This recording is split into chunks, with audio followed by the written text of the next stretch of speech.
Today I'll show you how to buy stocks on eToro, one of the most user-friendly trading platforms. Start by visiting the eToro website or opening the app. Create an account by providing your email, setting up a password, and completing the sign-up process. eToro requires verifications for security and compliance.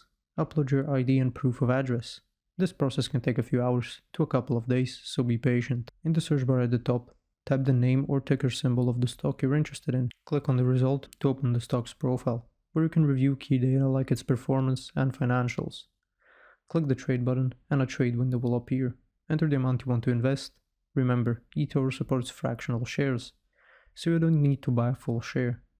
Decide if you want to buy the current price or trade, or set a specific price on order. Under stop loss, set a limit for the maximum loss you're willing to tolerate. Under take profit, decide when you'd like to lock in the gains. Leave leverage at 1x if you're just starting out, as higher leverage increases risk. Once everything is set, click open trade. You can go to the portfolio section to track your performance. Use eToro's virtual portfolio feature to practice trading risk-free.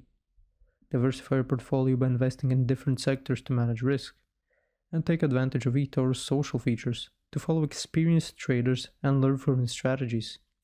You can also copy them using their copy feature. Never invest more than you can afford to lose. Thanks for watching. If this video was helpful, please like and subscribe to our channel for more tips and tutorials.